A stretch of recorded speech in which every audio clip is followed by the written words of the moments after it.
For how long have you been listening that webinars are the #1 tool to make sales online and skyrocket your business? If this is true, why is it so difficult to make the people already subscribed for your webinar to actually show up? If you ever run a webinar before, you already know the terrible feeling of going live and on the other side of the screen. Matter of fact, the first webinar I ever run in my life, 90 people subscribed for it and just 2 people attended. So what was I doing wrong back there? Welcome to the Growth Academy. Webinars totally work, no doubt about that. The only problem with webinars is the fear they create. What if no one shows up? But before talking about the reasons why people don't attend after they subscribed, let's get into the numbers of webinars. The official attending rate for webinars is around 30%. And if you reach that number, you're doing a great job because the majority of people, they stay below the number. The truth is that online marketing rules, they change at a dramatic speed. And if you don't get the results you are expecting from your webinars or you don't get any result at all, the reason is because you are following outdated advice. So let's dive into the 3 main solutions you should adopt right now to make the people who already subscribe for your webinar to actually be there when you're gonna be live. Number 1, 2-step confirmation. Alright, sorry. I shouldn't have put this like number 1. Online marketers, well, they are totally scared of 2-step confirmation. And the reason is pretty simple. If to sign for a webinar, I have to sign up in your landing page and then I have to confirm my decision on my email inbox, well, there is a good chance that I will never confirm on the email, so I will never attend your webinar. So why am I suggesting you to do something that will make you lose subscribers? Let's take a look to the normal funnel everyone uses to make people subscribe for a webinar. You normally have a landing page where the user has to give you his name and his email address, and then after he clicks submit, is redirected to the thank you page. What's wrong with this system? Why you need a 2-step confirmation between the landing page and the thank you page? Let's take a look at what major companies do online. Have you ever wondered why they always ask you to confirm your decision by email every time you sign up for their newsletter or webinar? Do you think they want to lose subscribers? Probably not, right? They already tested that method. And if they're using that method, it's because it works for one reason. And the reason is because nowadays email providers like Gmail or Yahoo, they have super strong spam filters. These spam filters they are so efficient that sometimes they flag as spam or ad email that are not about spam or ad. And this is one of the big reasons why people won't show up after they subscribed, because they will never see your reminders. There is a good chance that these reminders will end up in the spam folder or in the ad folder. Why?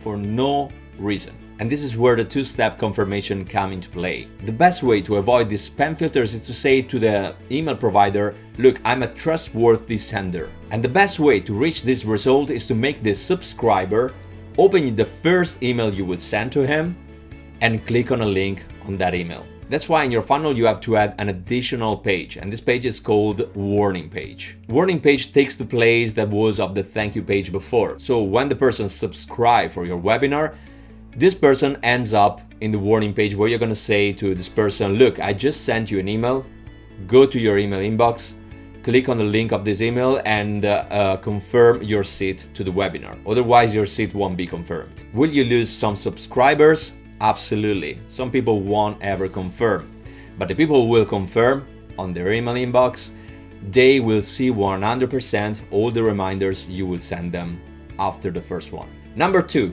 Keep the flame alive. Put yourself for a second in the head of one of your subscribers.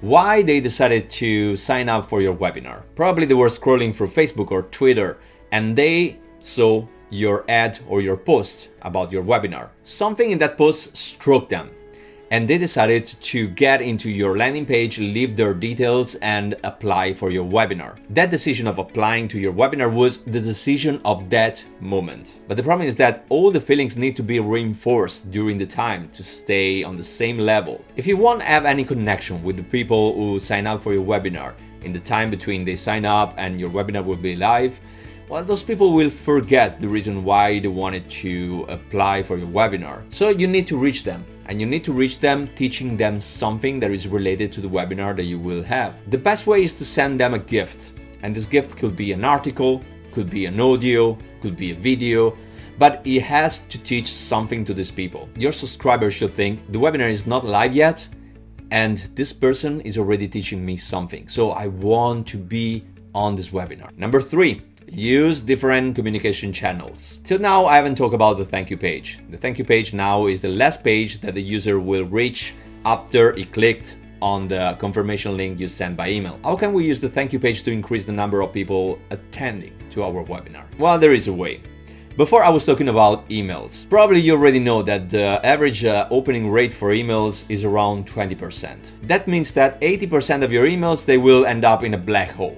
And if you are taking your business seriously, you can't afford that. You need to use something else to reinforce the communication that you have with your subscribers. And what can you use in support of emails? One of the best communication channels that grew up a lot in the past is Facebook Messenger. Facebook Messenger exploded during the years, and it's the best tool you can use right now with your emails to talk with your subscribers. So just to recap, you have the landing page, then you have the warning page, then the user has to confirm his decision in the email inbox, and then clicking on that link, the subscriber will be redirected to the thank you page.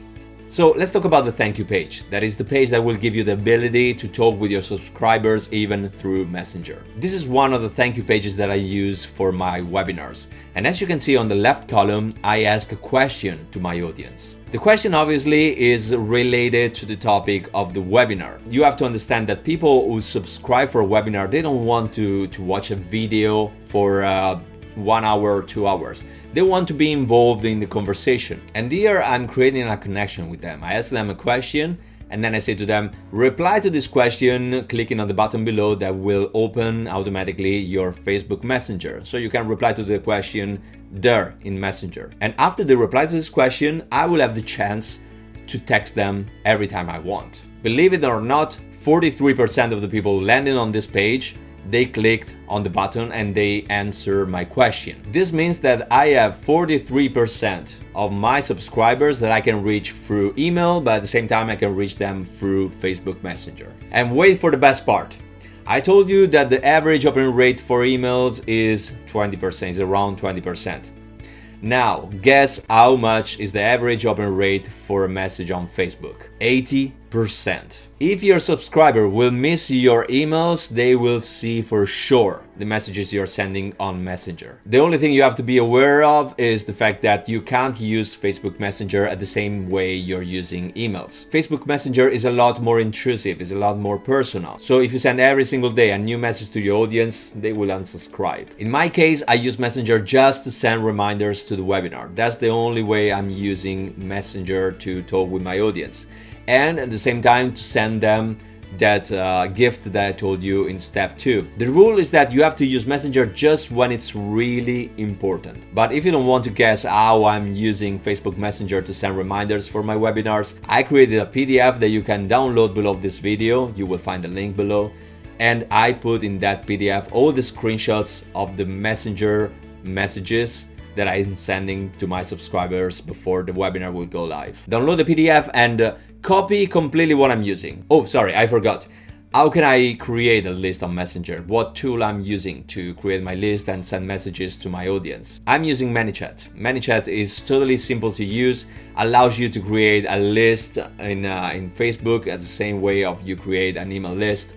You can send messages, you can create automations, and you know, it's not that expensive. You can start at the beginning with $10 per month and you can check if it's good for you or not. That's it. Now you have the keys to get real results with your webinars and make the people who subscribe actually attend at the end. And if you want all the advice I talked about in a list, in a PDF, I created that too. So you can download that PDF as well. Click on the link below this video and you will find the PDF with all the advice that I've talked about, so you don't have to watch again this video. You just print out the PDF, put the PDF close to your computer. Next time you will create or organize a webinar, And that's it, you don't need anything else. For the rest, guys, if you have any feedback or questions about what I've talked in this video about webinars, well, write a comment below and let's have a discussion there, right? See you in the next video. Cheers, mate.